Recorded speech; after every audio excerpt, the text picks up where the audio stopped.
Hello and welcome to today's reading. Come and join me in my cosy little corner, or maybe go and find your own little cosy corner whilst we go through the messages for today. So whilst you're doing that, I'll just explain how my messages come through.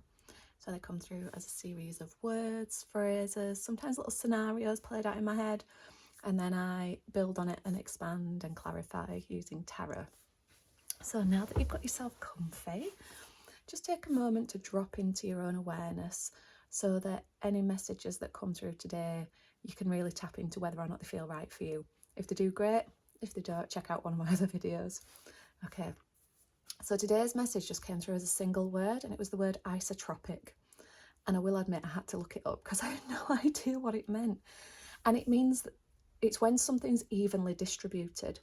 So as soon as I knew the meaning for it, I knew that there were two ways this could go. It could either go that somebody is managing to spread their energy evenly, or they're spreading it too thin.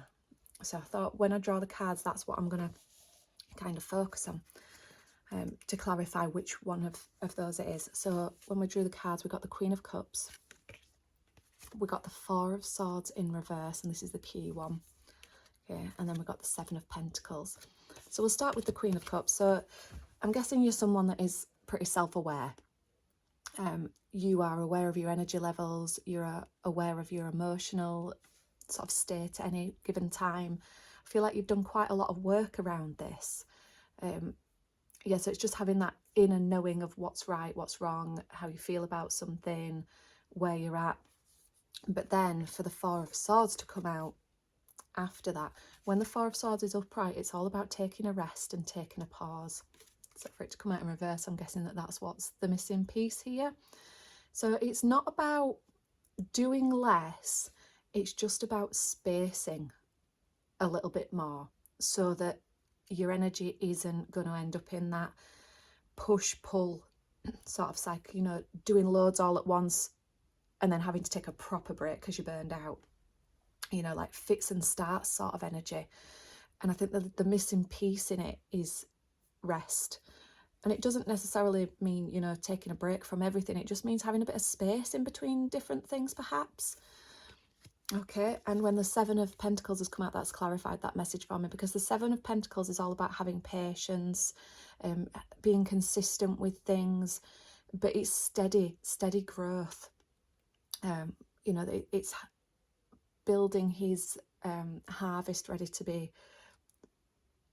for the rewards to be reaped at the end of it, sort of thing. So it's all about, yeah, just really taking your time with things, just so that you don't end up in that push burnout cycle sort of thing. And I think you're already aware of this, that this might be happening, but it might just be that you've not quite realised that this is the missing piece.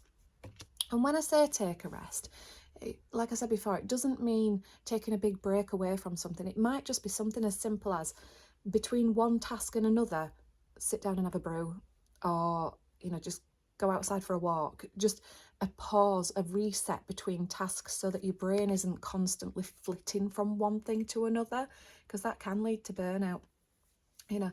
And it doesn't even have to be like work tasks. It can be things like socializing as well. You know, that can be a lot of use a lot of our energetic reserves. So every time you're doing something, so maybe don't go straight from like work straight into a social event and then, you know, straight into the gym, or just have a breather between each of those things. And that's how you're going to be able to better manage and pace yourself. I hope that makes sense. This one's definitely resonating for me. I definitely go through these push-crash cycles. But yeah, let me know in the comments if it's resonating for you as well. I love to hear all about it. And as always, thank you so much for joining me here today, and I'll see you next time. Bye-bye.